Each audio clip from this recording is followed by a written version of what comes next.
Telangana working journalist federation ఆధ్వర్యంలో ration కార్డులు లేని జిల్లా జర్నలిస్టులకు రేషన్ కార్డులు అందించేందుకు టీడబ్ల్యూజేఎఫ్ శ్రీకారం చుట్టింది. టీడబ్ల్యూజేఎఫ్ జిల్లా ఉపాధ్యక్షులు గరిడేపల్లి వెంకటేశ్వర్ల అధ్యక్షతన ఐటీఓసీ భవనంలో ఖమ్మం జిల్లా అదనపు కలెక్టర్ శ్రీనివాస్ రెడ్డికి సోమవారం వినతిపత్రం సమర్పించారు. వార్తల సేకరణ అంశంలో విధుల్లో బిజీగా ఉంటూ తమ కుటుంబాన్ని, కుటుంబ సభ్యులను కూడా పట్టించుకోకుండా వార్తల సేకరణ లక్ష్యంగా పనిచేస్తున్న జర్నలిస్టులకు రేషన్ కార్డులు లేకపోవడంతో టీడబ్ల్యూజేఎఫ్ దృష్టి సారించి స్పెషల్ డ్రైవ్ చేపట్టింది. కొంతమంది జర్నలిస్టులకు వాళ్ళ కుటుంబ సభ్యుల పేర్లు, చిన్నపిల్లల పేర్లు నమోదులో అంశంలో కూడా రేషన్ కార్డులో నమోదు కాకపోవడంతో ఈ అంశాలను పరిగణలోకి తీసుకున్న టీడబ్ల్యూజేఎఫ్ ఆధ్వర్యంలో రేషన్ కార్డు స్పెషల్ డ్రైవ్ చేపట్టింది. ఈ సందర్భంగా టీడబ్ల్యూజేఎఫ్ నేతలు జిల్లా అదనపు కలెక్టర్ శ్రీనివాస్ రెడ్డికి చేతులు జోడించి సంస్కారంతో నమస్కరించి వేడుకున్నారు.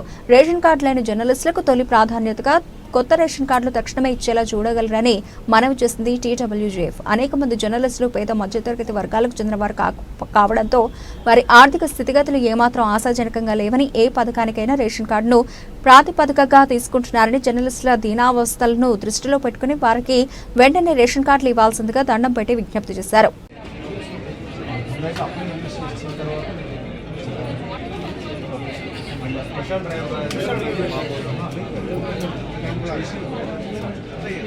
అప్లై చేసి ఇచ్చిన తర్వాత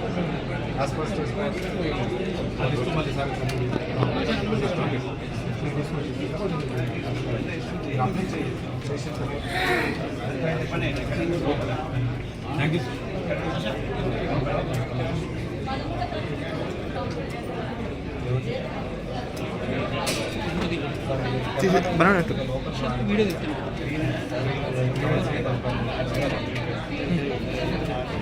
మనోడు అట్లా వీడియో తీస్తాను మనోడు ఫోటోస్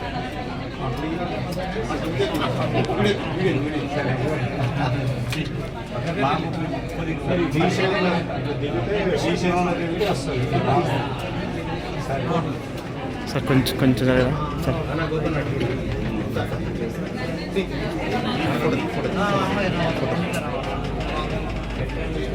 బాగా టొడ్డపోయినావా? Okay sir sir sir sir okay sir